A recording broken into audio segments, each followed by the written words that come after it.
Thank you, Lynn. That was a great introduction. And thank you for the warmth in which you've welcomed me to your community. And thank you to the University of Maine here at Presque Isle for inviting me tonight. I really am having a great time so far. And I love being surrounded by these local products, if you notice here. We've got potatoes from Maine and something called, is it polettes? Like, poise?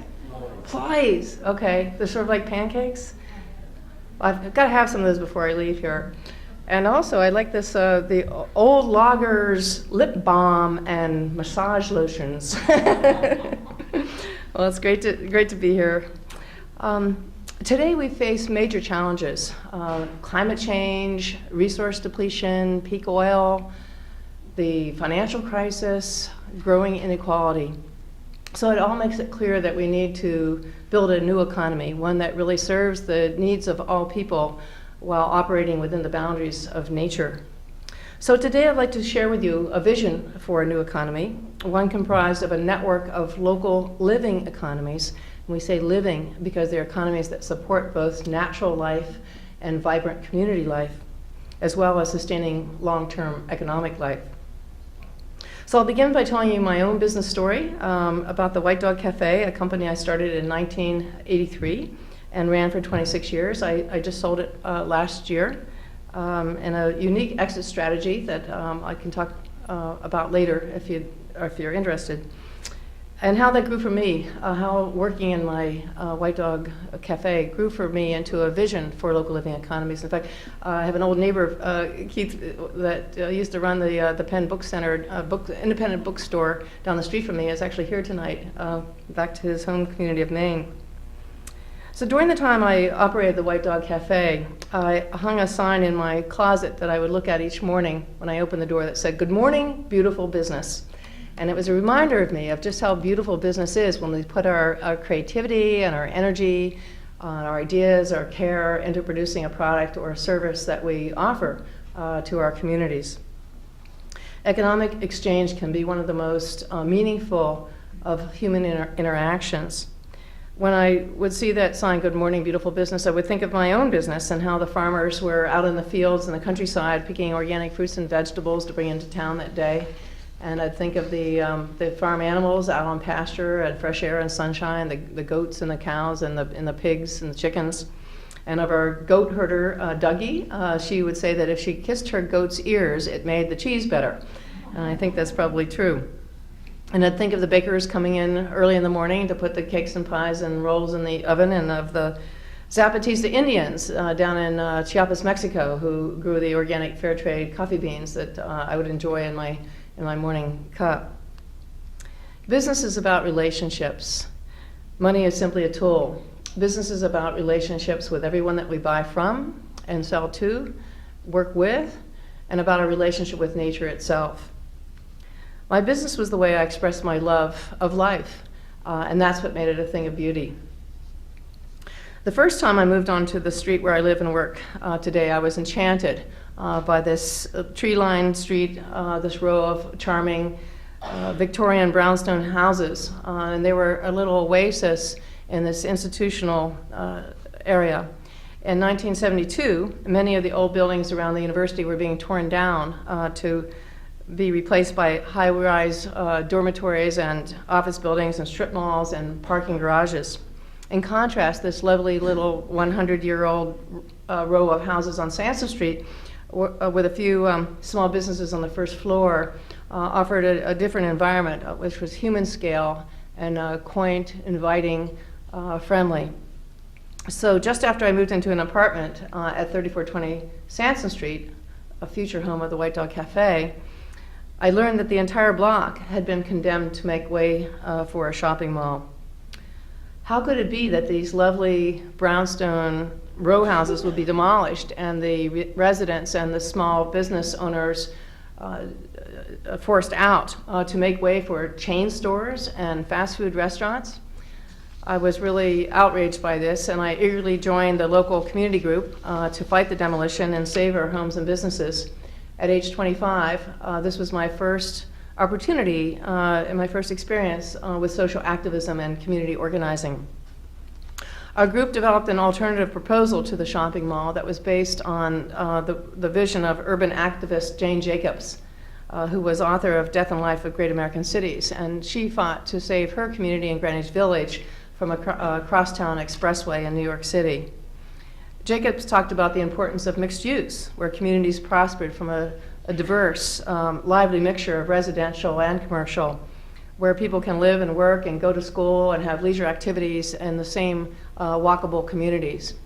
But walkable communities really were destroyed with the advent of the suburbs, which became, where people became car dependent, with the shopping malls and the housing projects destroying the rich farmlands that traditionally provided the food for the urban marketplace. People no longer worked in the same community where they lived, and work life and family life became very separate from each other during these industrial times. It was also a time of industrialization of agriculture, where farmers, stewards of our land, were forced off their properties in growing numbers by the housing projects and the factory farm developers, where family farms once produced a variety of fruits and vegetables for local consumption, and the barnyard was this lively mixture of cows and pigs and chickens. Industrialization brought separation and specialization, where thousands of acres would be planted in the same commodity crop for export, and the farm animals were moved off the green pastures into barnyards and factories where thousands of identical animals were confined in cages, and the manure was concentrated, where the benefit of manure to the soil from an integrated crop animal system was lost, and this concentrated manure was turned into a waste disposal problem that polluted the environment.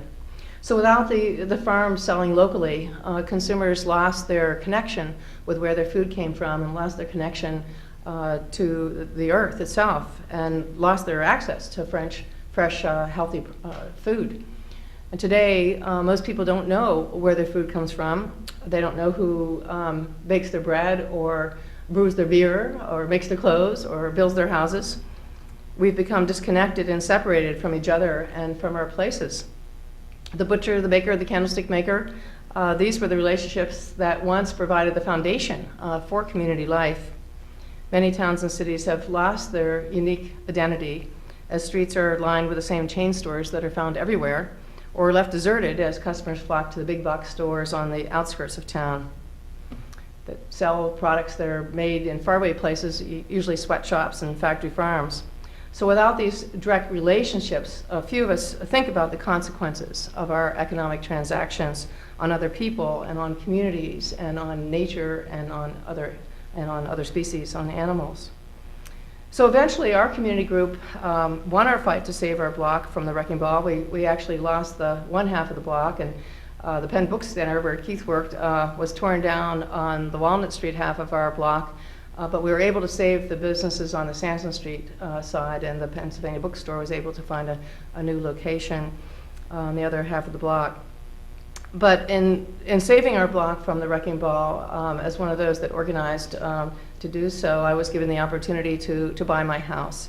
And therefore I found my place in the world where I wanted to work and raise my family.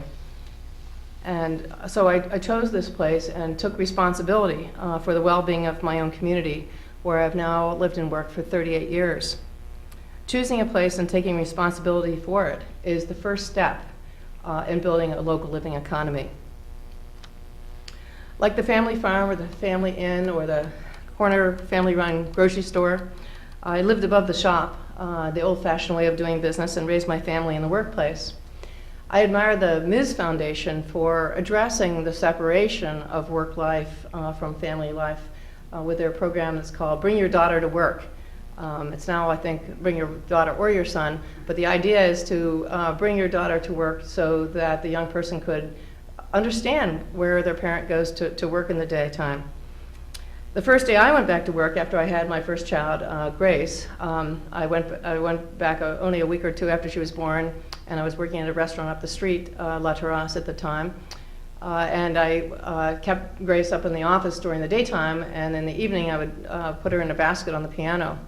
So after the first day of work, when the restaurant closed, I checked out everybody, locked the door, walked down the street, went in the house, got in bed. I'm thinking, I'm forgetting something. Oh my gosh, the baby!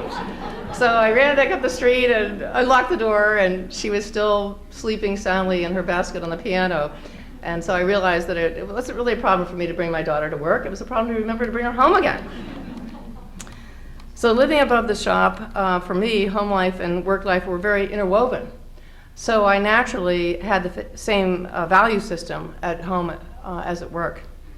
Physically separating home life from the workplace often leads to the compartmentalization of our values. Business schools tell their students, leave your values at home when you go to work, so that when you are at home, you teach your children the golden rule, but at work, gold rules.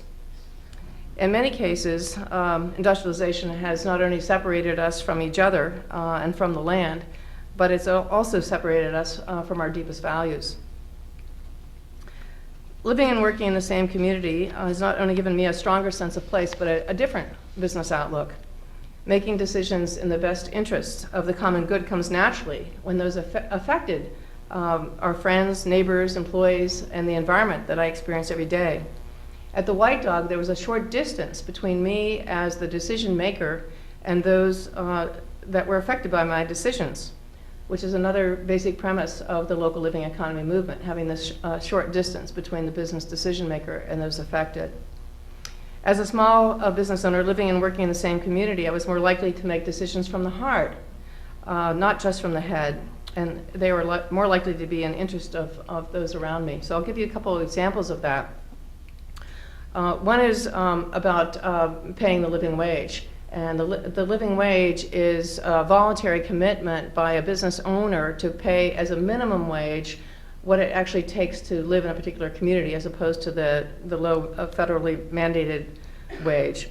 When I first heard about this, I was attending a business conference, and I had the normal business knee-jerk reaction. No one's going to tell me how much to pay my people. But then I was down in the kitchen one day, and there were 3 young men chopping vegetables, and they happened to look up at me at the same time. And all of a sudden, the light bulb went off in my head. And I thought, of course, how can I not want Brian and Joe and Bill to make a living wage? How can I not want anyone working full-time at the White Dog Cafe to be able to pay their rent, buy their food, buy their clothes, and so on? Of course I want to pay a living wage. But that decision came about because of the personal relationship I had with my employees that really caused me to use my heart as well as my head when making a decision. The other example I wanted to tell you about was my relationship with nature. And in this situation, I had heard about global warming, and I had heard about the opportunity to purchase renewable energy, but I hadn't really been motivated to take action until there was a drought in Pennsylvania. This was well over 10 years ago now. And as I was driving up to the mountains north of Philadelphia where I like to hike, I could see that a lot of the farms were plowing their crops under in August because of the drought. And I got up to the place where I love to hike and saw that the leaves were starting to fall off the tops of the trees. And this was at the end of July, beginning of August.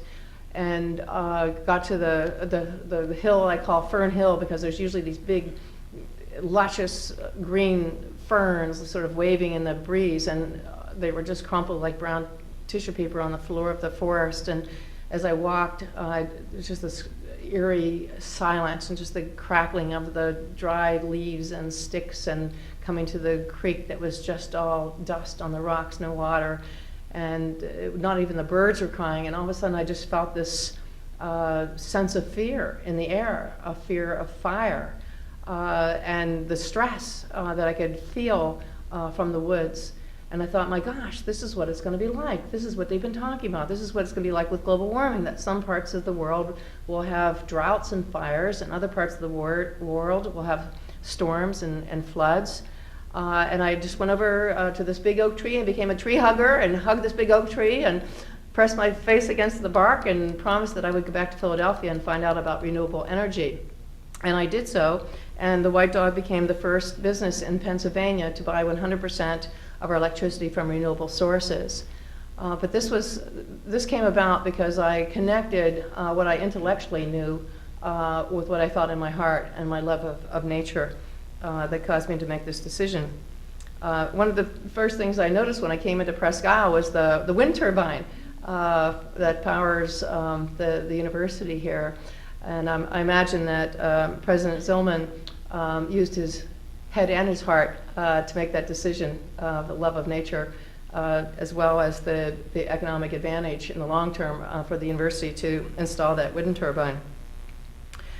When businesses continually grow larger and larger, this distance between the decision maker and those affected grows even longer, so that many CEOs rarely encounter those that are affected by their decisions. And of course, with publicly traded companies, they are legally bound to make decisions in the best interest of financial interest of their stockholders, as opposed to the interest of the other stakeholders, like the environment, employees, and so on. So what we don't see, we often don't care about. Business schools teach grow or die, that bigger is better rather than small is beautiful. And success in the business world and in our society as well is really measured by material growth. And we're also, as a society, taught the false premise that economic growth will benefit everybody, that it will raise all boats. Yet continual growth is really destroying the planet on which all life depends by using up more natural resources than can be regenerated by nature and creating more waste than can be absorbed into the ecosystem. And at the same time, wealth inequality is growing around the globe. On top of all that, material growth has not made us any happier. Studies have shown that it was in the 1950s and 60s when the destruction of rural and urban communities, migration to the suburbs began, that happiness in American society began its decline. So that today we are less happy than we were 50 years ago and less happy than our European counterparts. Because business success is measured by continual growth, I'm often asked, oh, how many businesses do you have? I mean, how many white dogs are there? Well, there's just one. And so at some point I was worried that maybe I was a big sissy because I wasn't starting more businesses. But then I realized that I really didn't want to, because I knew that what I would give up by growing a chain of white dogs was the authenticity of the relationships that I had. And that's what really was where my happiness lay, in having authentic relationships with everyone that I worked with and sold to and bought from. So I started to think about how we can grow in other ways than materially, that we can grow by increasing our knowledge, we can grow by expanding our consciousness, we can grow by deepening our relationships, we can grow by developing our creativity, increasing our happiness and our health and our well-being, and having more fun. So I like that saying that it's not about belongings, it's about belonging that brings us happiness. And this idea that belonging to a community brings happiness first occurred to me when I was living in an indigenous culture back in 1969. I was just after graduating from college, a VISTA volunteer in a small village in Alaska. And it was there that I began to see how cooperation and sharing and community are the key to human survival. One spring morning, I heard a knocking on my door, and I opened the door, and there was an Eskimo woman standing there and saying, seal party, and she was beckoning to me, and so I followed her and found that the tradition is that when a man catches his first seal after a long, hard winter, his wife has a seal party, and she invites all the other women in the village to come over to her house, and she divides the meat between all the families, and then anything else that the family has accumulated during the year that they don't need to survive, they give away to the other families. And in contemporary times, it's sometimes more symbolic in that they throw candy and bubble gum up into the air, and the women all catch it in the skirts of their Eskimo dresses. So I learned that the idea of hoarding more than you needed, of accumulating material wealth, was absolutely unheard of in the Eskimo culture. That Eskimos really had no sense of envy. Like if I said, boy, I like that pink vest you're wearing, if you were an Eskimo, you'd take it off and give it to me. So you have to really watch out for what you admire that Eskimos have. You might end up with things that you didn't really want to have. But they can't conceive of the idea of envy, because they're committed to sharing and living in a cooperative way, and they have faith that the universe will provide what they need to survive. So as a young person, I contrasted that philosophy to my own consumer economy, and realized that we actually base our economy on envy. That's driven by envy. That advertising actually purposely creates envy. So that we, as women, we see these beautiful models and we want to have a new dress or makeup or whatever, or the guys want to drink a certain beer or smoke a certain cigarette or buy a bigger car because of the macho guys in the ads. Businesses spend literally billions of dollars on advertising to affect our behavior and our lifestyles and cause us to buy things that we really don't even need. In our society, we reward people who are the most greedy, and we actually admire the ones who are the most gluttonous, the ones who have to use up the most natural resources, the ones that have the biggest houses and the most gas-guzzling cars and the latest fashions, the largest wardrobe. Advertising programs us to base our self-esteem and our security on how much we have, and make sure that we're never satisfied, that we always want more. The Eskimos were the happiest people I've ever met. They took great delight in simply being alive on this beautiful planet.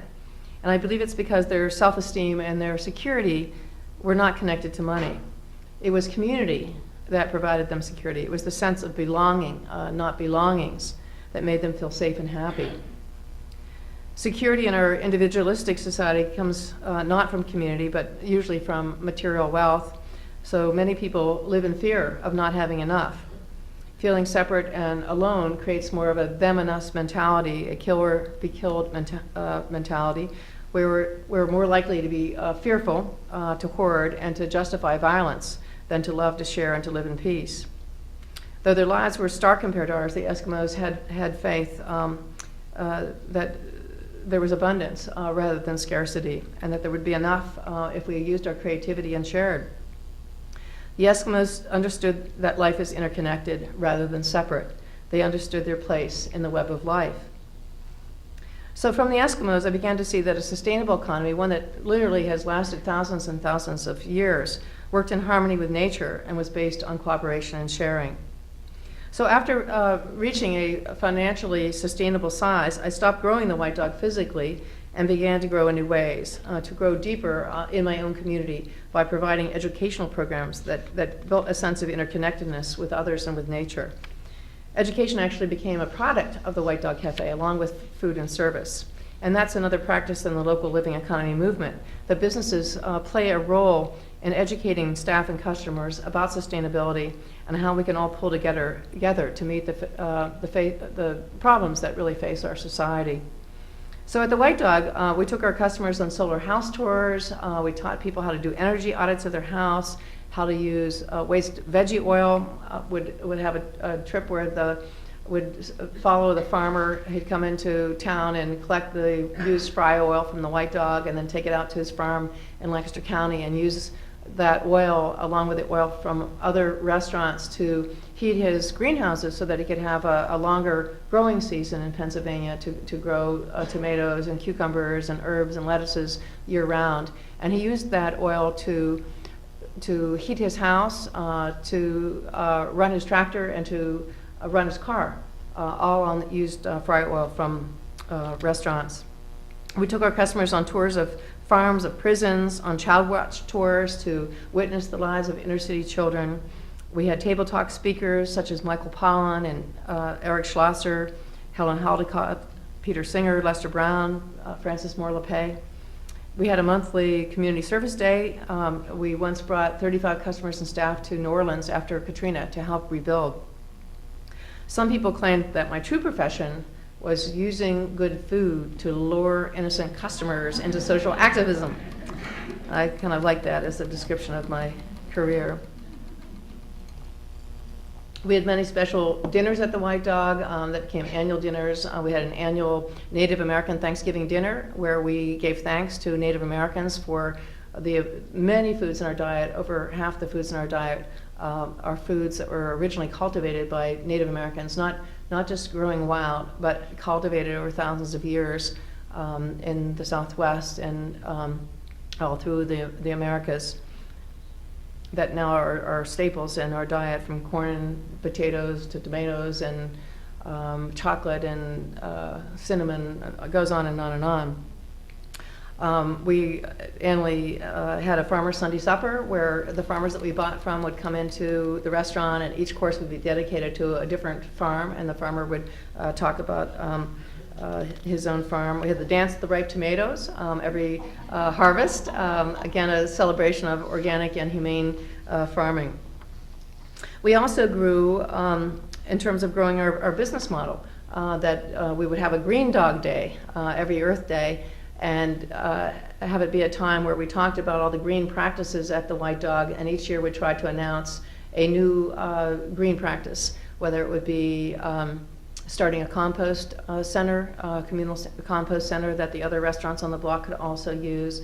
One year we put in solar hot water panels on our roof to preheat the water that we use to wash our dishes. Another year we announced that we would stop serving and selling bottled water, because bottled water is not only environmentally unsound because it's used a lot of carbons to ship water from one community to another, and a lot of packaging that's wasted, but also because oftentimes the water companies, which are usually corporations like Nestle and Coca-Cola, drain the aquifers in other communities in order to sell that water to distant consumers.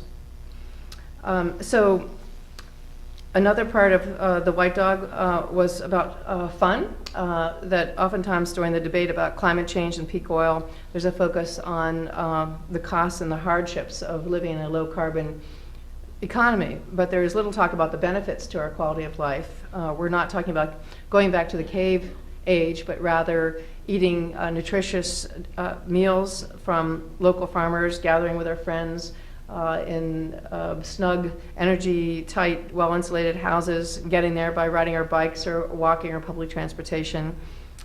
People go to farmers markets not just to get food, but because of the community it builds and because of the fun, that we want to have that connection.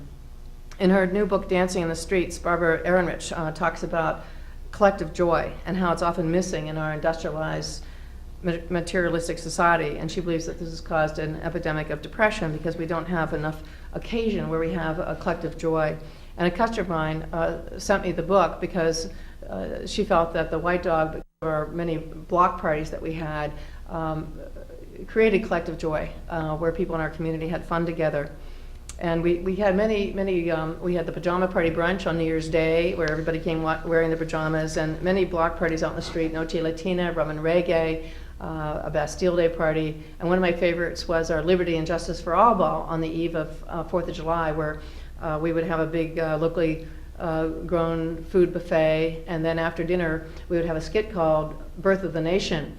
And I would dress as a pregnant colonial woman, and I had a bed out in the street that was covered with red, white, and blue blankets and with balloons and lights and so on. And so first our little pageant came a Revolutionary War soldier with his tri-pointed hat and playing a drum. And the next came a midwife with her lantern in a colonial dress. And then I came out as a pregnant colonial woman with this huge beach ball under my colonial dress and my little bonnet and a clown face. And I would come up the aisles past all the people, maybe 200 people having dinner out there, and kind of groaning in labor pains, and get up to the bed, and my midwife would pull back the covers, and I would get into bed. And as I turned around to get into the bed, you could see the sign on my back that said, "George Washington slept here." And so I get into the bed, and then the midwife would say, 1, 2, 3, and the audience would all yell, "Push!" And so under the covers, I pushed the beach ball down through this secret hole in the bottom of the bed. And then my midwife would deliver my twins, a black woman and a white woman. One had a banner that said liberty and the other justice, and they popped out and jumped onto the stage and did a tap dance, a Yankee Doodle Dandy, and then we wheeled out the tallest waitress dressed as the Statue of Liberty and lit our sparklers and sang "God Bless America." So with all my criticism of the country, this was a patriotic event. But community celebration have historically been sponsored by local businesses, and I know in my small town where I grew up, it was the local grocery store that put on our holiday party, and I'm sure there's some of you who have grown up in towns where it was the hardware store or the milk company that put on community events. Building a sustainable and inclusive local economy is not only about our responsibility to future generations, but it's also about reconnecting to our place and with each other as we build community, creating local identity through local musicians and artists and creative entrepreneurs, and increasing happiness and collective joy that comes from working collaboratively toward a shared vision. I once had a vision of walking into a restaurant, and instead of asking for a table for 2 or 4, I asked for a table for 6 billion, please, envisioning a world where everyone had a place at the table politically and financially, and everyone had enough to eat. And that became the name of our White Dog International Sister Restaurant project, where we, in 1986, we began taking our customers and staff to different countries that were having odds with the U.S. government. We started in Nicaragua during the Civil War there. And I, having grown up in the 60s, felt betrayed by my government about Vietnam. And so when the same thing started to percolate in Nicaragua, I decided, well, I was going to go down and find out what was really happening. So we began this project that took us to many different countries, Cuba and the Soviet Union, and Vietnam, let's see, Israel, Palestine, El Salvador, and all these different places where we ate dinner with the Zapatistas and the Sandinistas and the Viet Cong and the Soviets and the Cubans and the Palestinians, and so we nicknamed our program Eating with the Enemy. But our purpose was to demonstrate that it's through understanding and communication that we achieve world peace rather than through military and economic domination. But it was through these travels that I began to understand more about the global economy and how corporate globalization was destroying local economies and natural environments. When the Zapatistas held their uprising on the day that NAFTA went into effect, New Year's Day 1994, I was curious to find out why, and ended up going down to Chiapas many times over 10 years to help build an economic base for the pro-democracy movement down there. I discovered that to comply with NAFTA, the Mexican government had to change the Mexican Constitution, eliminating the article that was won during the Mexican Revolution that was to protect the communal lands of the indigenous people. And this change in the Constitution, it opened these communal lands to foreign corporate exploitation. The Zapatistas demanded their right to farm their land, to continue to teach their children in their own language, to use their own, have their own cultural identity, and not be sucked into the global economy to work on plantations and factories. They predicted that with NAFTA, cheap U.S. corn that's subsidized by our tax dollars would be dumped into Mexico, forcing out of business many of the Mexican corn farmers, and that's exactly what did happen, resulting in hundreds, if not thousands, really, of Mexicans immigrating to the United States looking for work. The recent earthquake and plight of the Haitian people reminded me of the global food crisis a few years ago, and seeing a photograph on the front of the New York Times of this little girl looking very vulnerable in this ragged pink dress, searching for food on a trash heap in Haiti. And in the news, during this global food crisis, which still continues today to some extent, there was a lot of debate about what was causing the increase in food prices. Was it the drought in Australia that had driven up the cost of wheat? Was it because the Indians and the Chinese were eating more meat? Was it because the U.S. was diverting more corn to biodiesel? Why was the cost of food going up? But what was really neglected in this discussion was the failure of the corporate global food system to deliver basic needs to the people and communities around the world.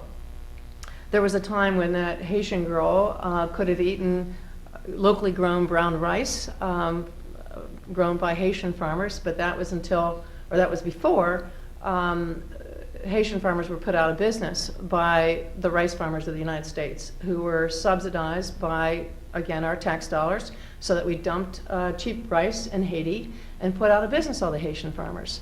The same thing as corn farmers in Mexico, the same thing as cotton farmers in Africa, the same thing as the dairy farmers in Jamaica with cheap powdered milk going in, that communities around the world are now dependent on large corporations to bring them their food. They've lost their self-reliance.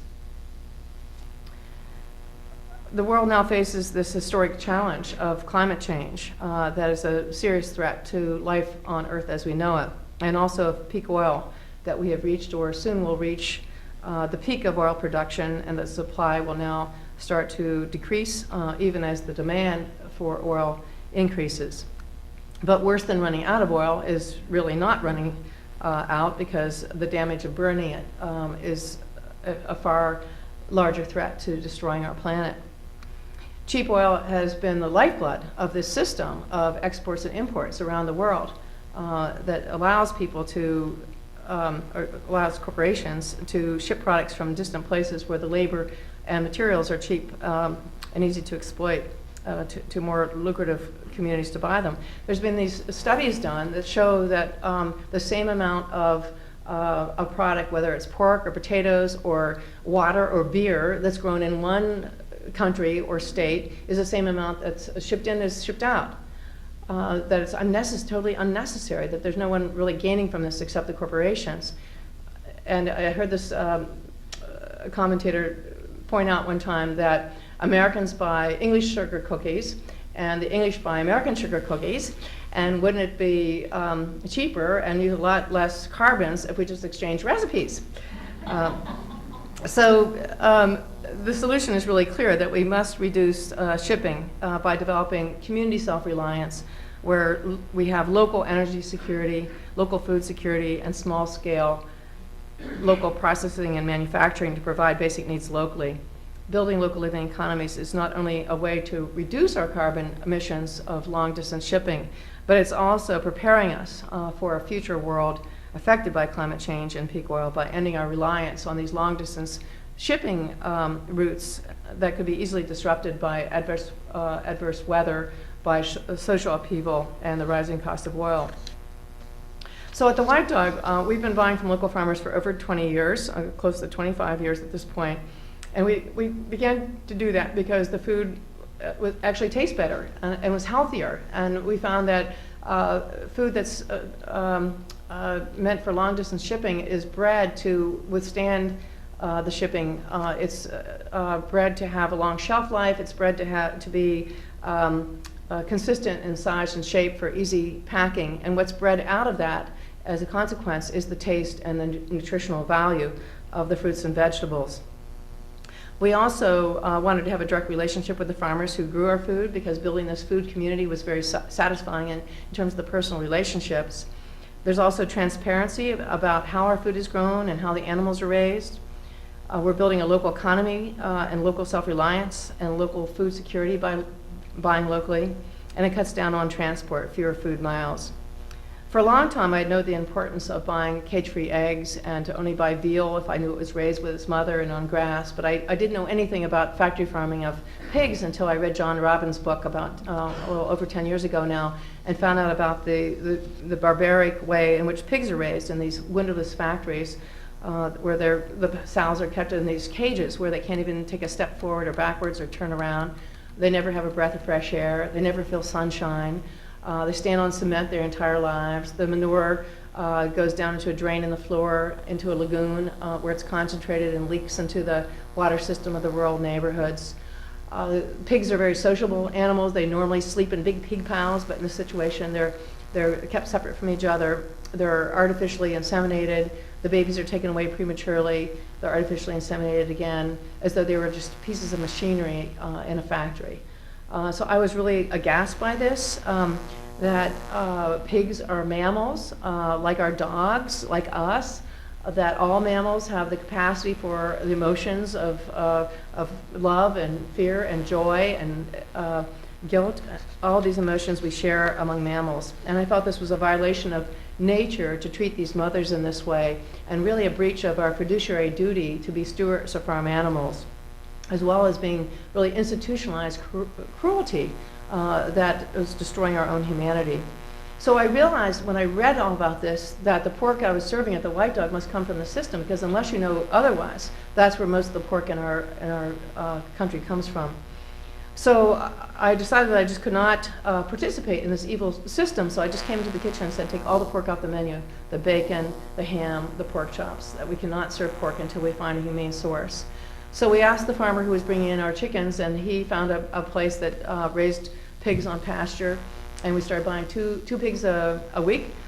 We needed to buy the whole animal, and so our chef needed to learn to use it all and pull pork sandwiches in the bar and make our own sausages and whatnot. And then I found out about the plight of the cow and how cows are herbivores. They're supposed to eat grass. But again, because of the subsidies to the grain farmers, it's cheaper to take the cows off pasture and feed them grains in the barn than it is to raise them on pasture.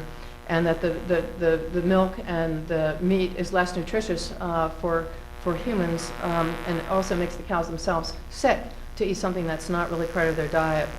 So eventually I found local sources for grass-fed beef and came to the point where I looked at my menu and I thought, well, I've finally done it. I have a cruelty-free menu that all of our beef and pork and chicken and so on come from small family farmers where the animals are raised outside and raised with respect and care. And I thought, well, gee, this is our market niche. We're the only restaurant in Philadelphia that's doing this. This is all about us. And then I thought to myself, well, Judy, if you really do care about the pigs, if you really do care about the workers in these horrible factory farms and slaughterhouses, if you really care about the environment that's being polluted by the concentration of manure, if you care about the family farms that are being driven out by these big factory farms, if you care about the consumers that are eating meat that's full of hormones and antibiotics, then rather than keeping this as your market niche, you'll share these practices and these sources of suppliers with your competitors. So that was a real transformational moment for me, because I realized it wasn't enough just to have good practices within my company, that we really had to work cooperatively to build a whole economy that was based on these values. That there was no such thing as one sustainable business, that we can only be part of a sustainable system, and that we needed to work cooperatively to build that sustainable system. So I asked the farmer who was bringing in the 2 pigs a week, would you like to expand your business? And he said yes. And I said, what's holding you back? And he said he needed $30,000 to buy a refrigerated truck so that he could deliver to more restaurants at the same time. So I loaned him the $30,000 to buy the truck, and he's since paid it every penny back. I then started a nonprofit, White Dog Cafe Foundation, and started putting 20% of my profits into my foundation and used that money to start our first program, which is called Fair Food. And my first employee's job was to go around to the other restaurants in town and talk the chefs into buying from local farmers. And that's how we began. And since that time, Fair Food has grown over these last 8 or 9 years and has many different programs, has 12 employees. We publish a guide to local farm purchasing for both consumers and for wholesalers. We have a pig farmer assistance program. We got a grant from a larger foundation to give away $10,000 grants to pig farmers to transition from indoor to outdoor, to build their heritage breed herds that are appropriate for outdoor pasture, to build the fences and the huts and so on, to buy trucks to bring the goods into town. We started a farm to institution program because we realized that we needed to hook up medium-sized farms with institutions, hospitals, schools, universities, with local food. And through that, we realized the need for a better food distribution system. So with some partners, we started a business called the Common Market, where we go around and pick up food from a lot of different farmers, bring it back to one warehouse where the food is aggregated, and then a large institution or a restaurant who doesn't want to deal with like 20 different farmers can call one place and order all their products from one place. 2 events took place in the fall of 1999 that caused me to direct my attention outside of my own community to building the localization movement nationally. The first was the massive protest against the World Trade Organization, the WTO, in Seattle.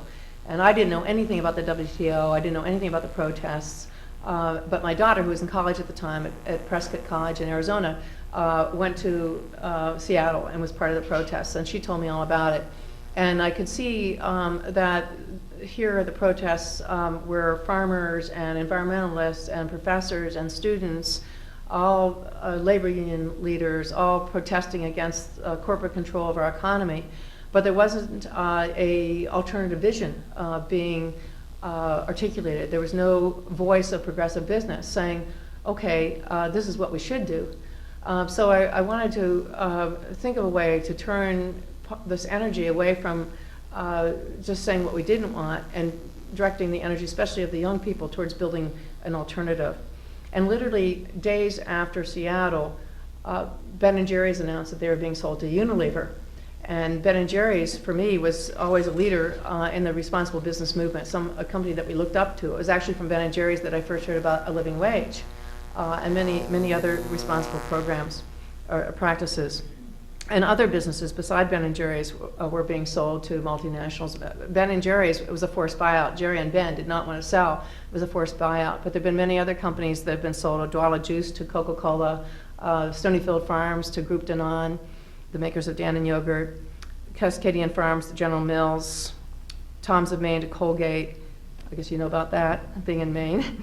The Body Shop to L'Oreal, and most recently Honest Tea to Coca-Cola.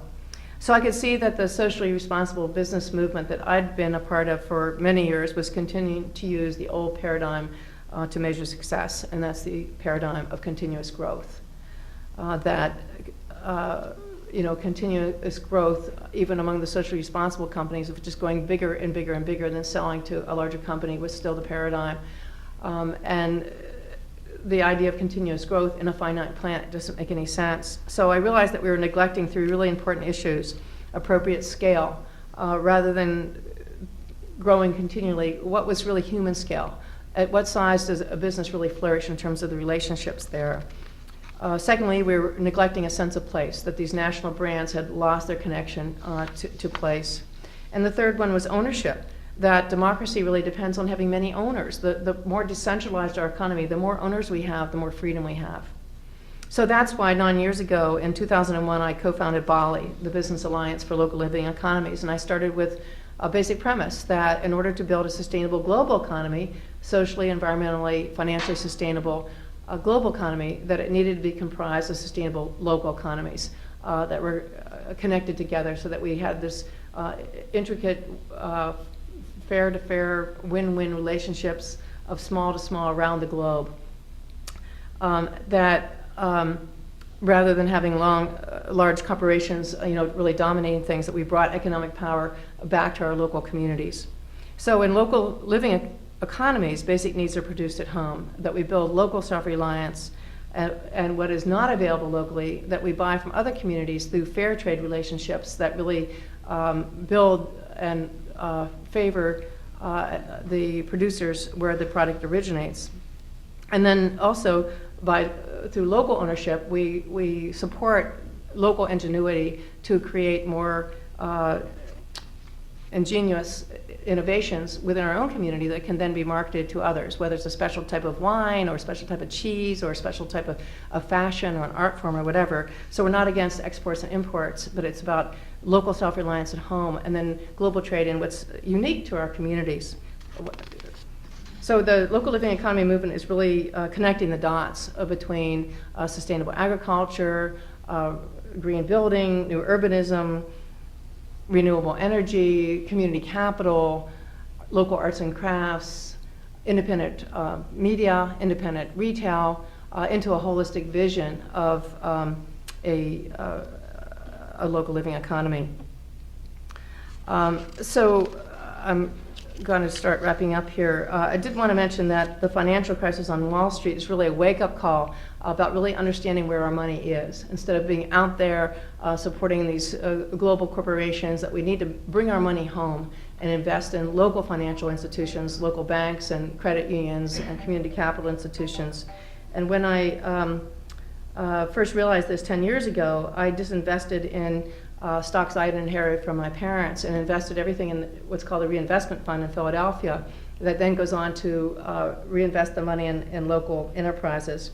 And I found out that the money that built the wind turbines, where I was buying my renewable energy, came from the reinvestment fund, where I invested my savings. And so I thought, well, I'm getting a living return.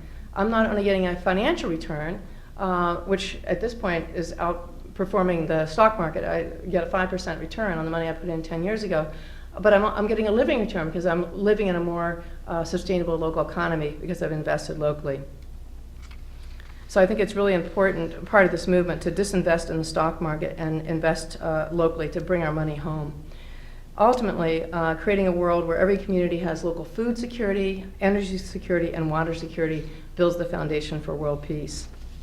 So to summarize, the local living economy movement is about maximizing relationships, not maximizing profits. It's about a growth of consciousness, not materialism. It's about democracy and decentralized ownership, not concentrated wealth. It's about a living return, not the highest return. A fair price, not the lowest price. Sharing, not hoarding. Simplicity, not gluttony. Life-serving, not self-serving. Partnership, not domination. Cooperation-based, not competition-based. Win-win exchange, not win-lose exploitation. Family farms, not factory farms. Biodiversity, not monocrops. Cultural diversity, not monoculture. Creativity, not conformity. Slow food, not fast food. Arbucks, not Starbucks. Our-Mart, not Walmart. Valuing life over money. And as the Earth Charter says, being more, not having more. And I'll end by reading this passage. I've been working on a book for a few years now, and unfortunately it's still not finished, but I'm going to read you one little part from it as my ending. At its heart, the movement for local living economies is about love. And it's love that can overcome the fear that many may feel in the hard days ahead as we face climate change, resource depletion, and environmental decline. In my own experience, it was my love for animals that motivated me to challenge the factory farm system and begin building a local living economy in my region. Our power comes from protecting what we love. Love of place, love of life, people, animals, nature, all of life on our beautiful planet Earth.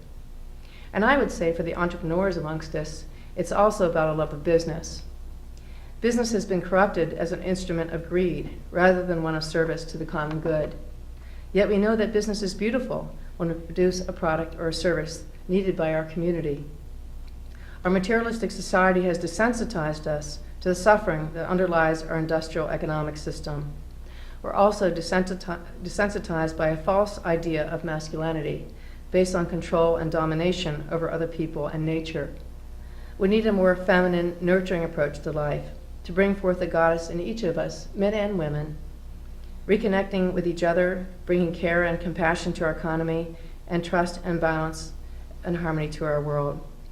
We must open our hearts and eyes and ears to hear the cry of the pigs in the crates, of a cow for her calf, of dogs and monkeys in the laboratories, of animals in the fur industry, to feel the suffering of men, women, and children enslaved in sweatshops, in the rug industry, in diamond and coal mines, and in chocolate production, the suffering of migrant workers in slaughterhouses and pesticide-soaked industrial farms, the suffering of the people of Iraq, of Nigeria, of the rainforest tribes, everywhere where there is oil and natural resources to exploit and fight wars over. Let us hear the cry of the whales, of the polar bears, of the trees, of the coral reefs, of the natural world that is dying around us. What provides the energy and passion for all we must do in this movement is simply to love and protect what we truly care about, and in so doing, find our place as humans in the family of life. So thank you.